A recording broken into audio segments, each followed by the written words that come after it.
All right, let's do this. So we're starting earth science today. Everybody's got your packet? Yep. So how I operate is those are your packets for this chapter.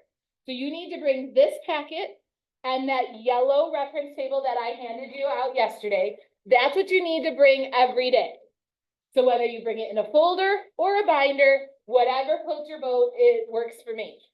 I think I mentioned yesterday that in this chapter, we don't use your reference table. So all of you getting it out, we're not going to use it today, sorry. Chapter 1 does not use it very much. But those are the things that you do need to have with you every day. So we're starting earth science. This first page, which obviously you can see looks like this, you do not need to take the notes that I'm about to put on there. That would just be a waste of your time. But I do want to talk about it to start with. So this is earth science. Any idea what we're going to be talking about this year? Rocks. Rocks. That is almost what everybody thinks. And yes, before that, everybody thinks the earth. And that is what we're doing. We're studying the earth. We're studying the things on the earth and how the earth interacts with the things around it. What do I mean by things around it? Planets, sun, the moon, the atmosphere. So we don't just focus right on Earth. We do a little bit of space stuff, but it's not just learning about space. It's more like learning how the Earth behaves in space. So it's not a full-blown astronomy class, but we do talk about a little bit of it. So we've got rocks, which actually, so like I said, I'm going to put this up there. You do not have to write this today though, or ever. So the first thing we're going to talk about that says geology materials up there. So geology is just the study of rocks. So the materials are rocks, minerals, soils, natural resources.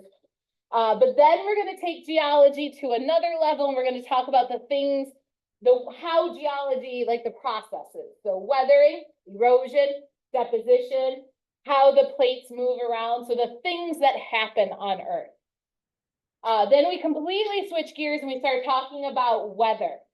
So weather is a huge thing on Earth. So we're going to talk about the weather, the storms, warm fronts, cold fronts, and how the atmosphere interacts with the Earth.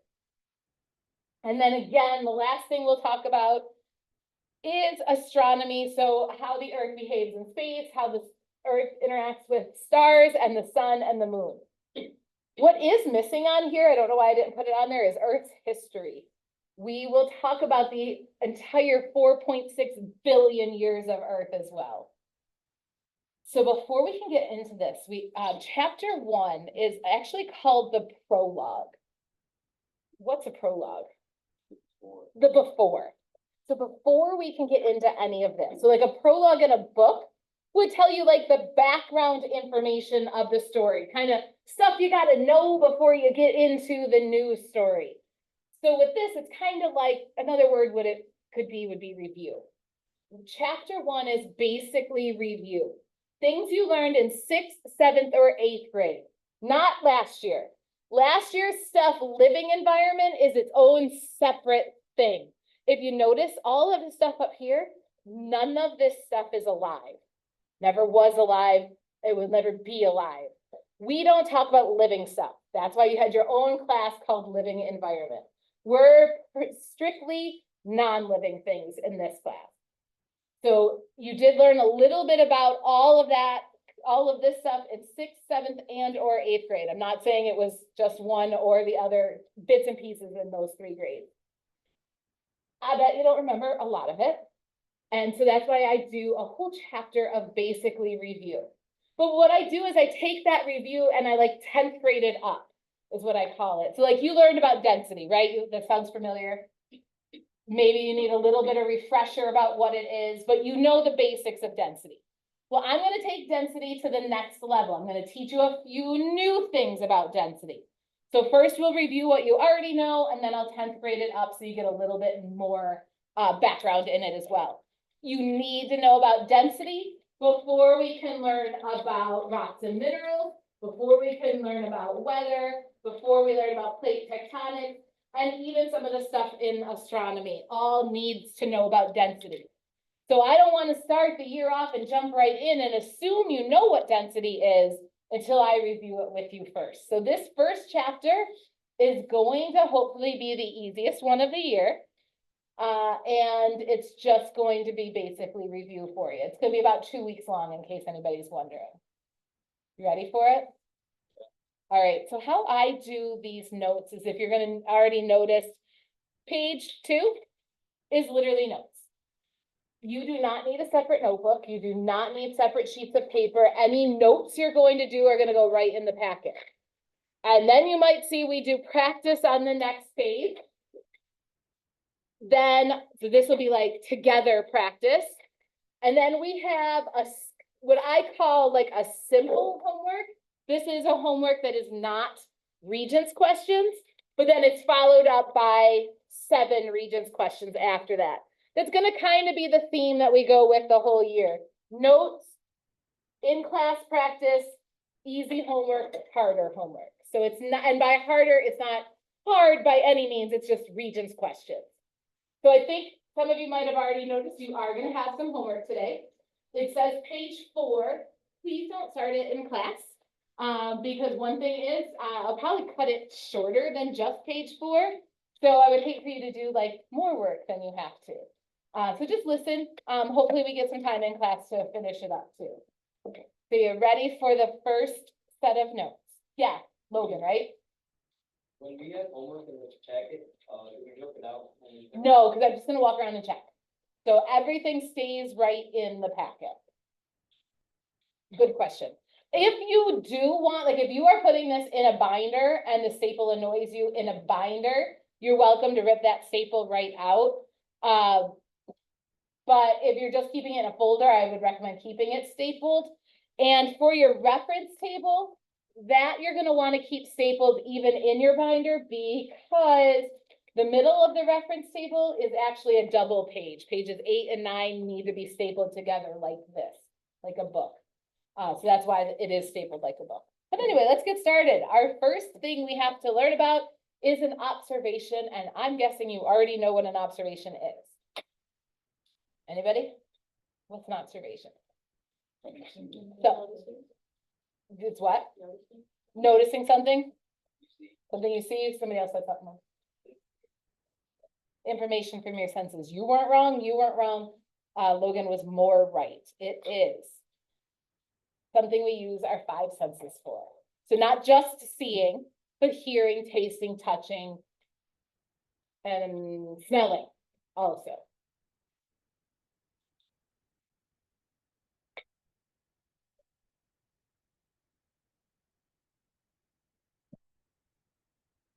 So these go right on the top of page 2. You can see I do not go in depth with notes, just as short as possible. Could you give me an example from this classroom of an observation? Perfect. There is a globe on top of the cabinet. That is an observation. No, I just used you as an example. Shoot, what is it? Chloe. Chloe looked, used your eyes, and you saw that there's a globe on the shelf. Perfect. Give me another one, somebody. Liza? There are paintings on the wall. Perfect. Just using your eyes. Something else. Flag on the wall. Anybody feel anything in here? Okay, you feel your pen in your hand. How about the temperature? Anybody have any thoughts? The room is cold. Does anybody think the room is warm? You could. It's good. In fact, the reason I ask is because that was my example. My example that I used is the room is cold. Again, you might not think the room is cold, but just pretend it is. We're gonna stick with the room is cold for the rest of this day for the examples, I think. So I have a picture here. Anybody wanna make some observations about this picture? Now, obviously you can't touch the picture, you can't taste the picture, you can't smell it, you can't hear it. So I guess we're stuck with, was that you who said, or one of you two said, we're just gonna look at it. We're just gonna see. What are some observations you can see in this picture? They're in a car. They're in a, I'm gonna just rephrase it and say they're in a vehicle. And that's probably what you meant. Yeah, so they're in a vehicle. We don't specifically know if it's a car or an SUV or a truck. So that's why I did change it to vehicle.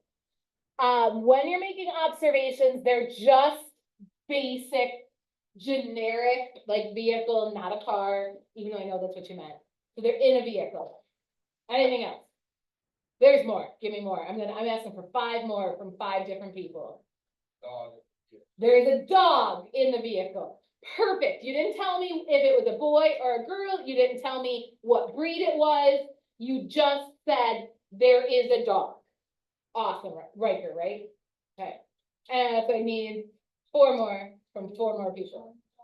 What was that, Maisie? There's a leash on the. There is a leash on the dog. If you were sitting closer, you'd actually notice that the string, but we won't go into detail for that. So there, it looks like it's a leash, but yeah, there's a leash on the dog. So now I'm looking for 3 more people. Wait, hang on, I don't know your name. I did know your name. Raylan, what do you got? There's a bag next to the dog. There's a bag next to the dog, just looking. Wow. What is it? Desiree, what do you got? So 2 more people, so now we're down to 1 after you. Person's not. The person is smiling. You didn't tell me he's happy. You didn't tell me he's nervous. You just noted the smile. That's good. And London. There's a button on the shirt. There's a button on the shirt. And Desiree?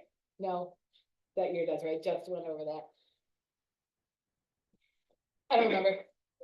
Jasmine, what do you got? You had one and I cut you off. Oh, I'm sorry, and I don't. I was gonna say Okay, what's your name? Lily. Lily. Okay, perfect. So notice, and I pointed out some key problems that people might make generic, so not car, but vehicle. Talk about, you don't assume he's happy because he's smiling. An observation is just he's smiling. There is a button. There is a dog. Keep it simple. I kind of like to think of them as facts. You can't dispute there is a dog. There's no other explanation. There is a dog. So observations are simple. How about the next word, an instrument?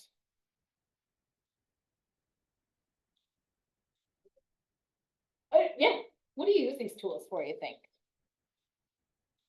A lot. A lot. To help. To help. What tools do is they extend your 5 senses. You're right, tools do other things, but in science, when I talk about an instrument, I am talking about tools that extend our 5 senses. What are some tools or instruments in science you've used before? And the person. That thing, yeah, you mean a microscope? Yeah. A magnifying glass, the same idea. They're both tools that help your sense of sight. So instead of just, okay, now I can see one thing, but if I put the microscope, I can see lots of little things. Can you think of some other tools or instruments you've used in science? How does that extend your 5 senses though? So you can see what you're in. Okay, sure. Give me another one. Tweezers, they help extend your sense of touch. You can pick up the small things. We made the observation, or I made you make the observation that the room is cold. Is there an instrument you could do that would make your sense of feeling a little bit more accurate for that? Thermometer. What would a thermometer do? Yeah. So how cold it is.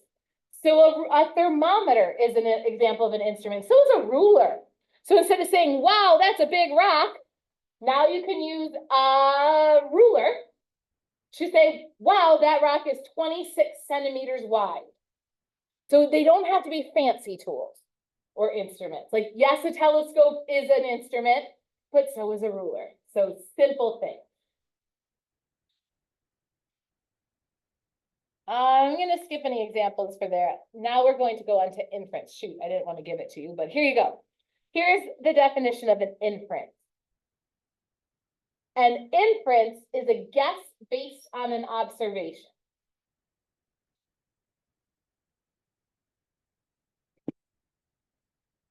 I like to think of this as you're assuming something. When you assume something, are you always right? No, not even close. Inferences don't have to be correct. They just have to make sense. For example, Lily's wearing pants and a sweatshirt. I am going to guess that Lily was cold. or is cold, one or the other. Was that right? Okay. So that would happen to be right. Anybody wearing lots of clothes and you're not cold? Like, I know my own kids put on hoodies because they're just more comfortable.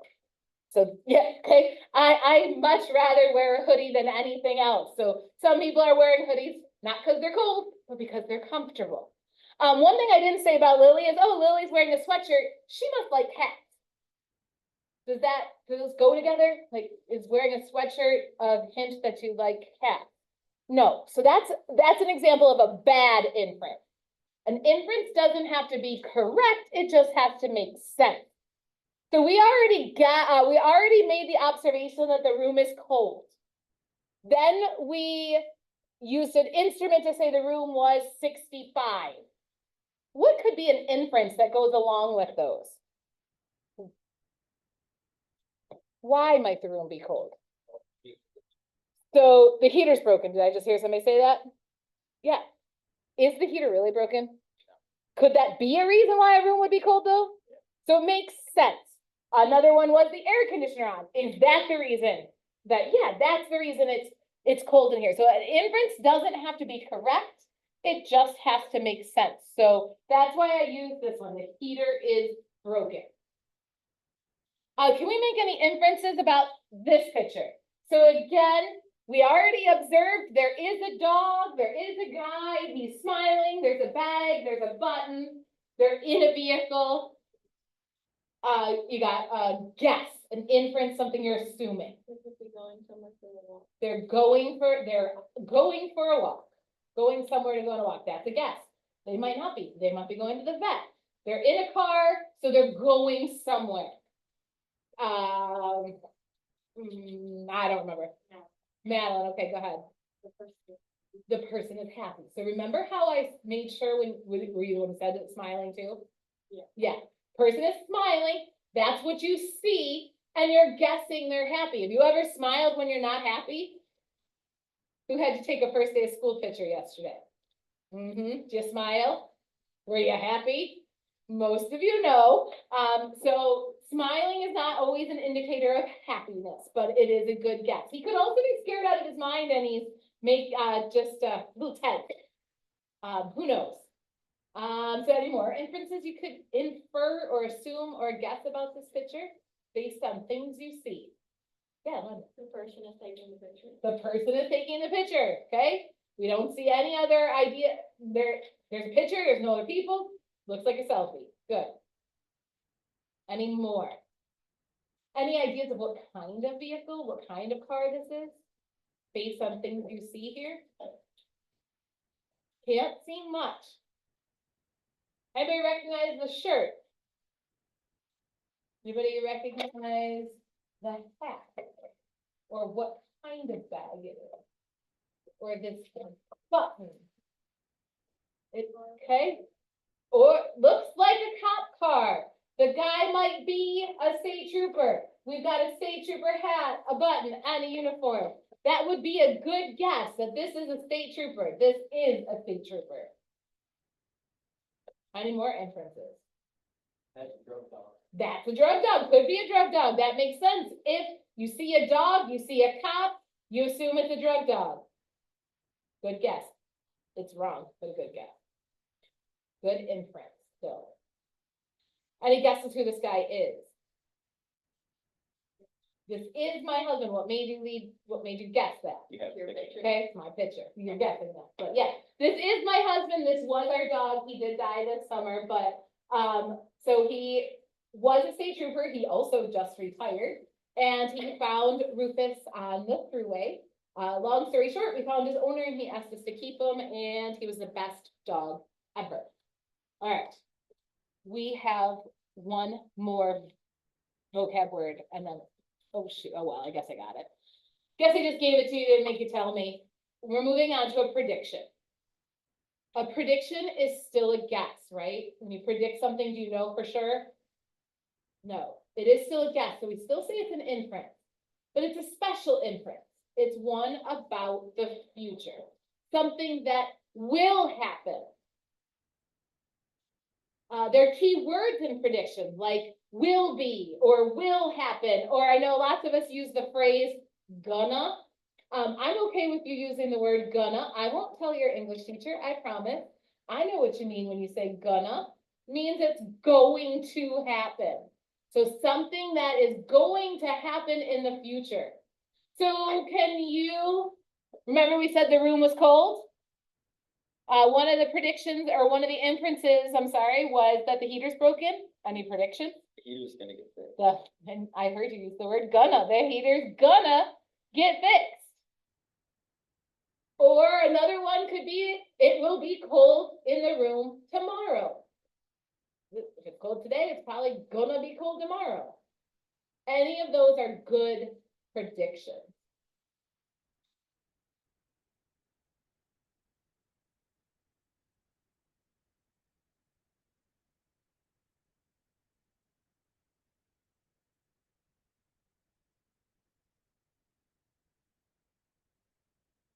So let's just try to practice that one more time.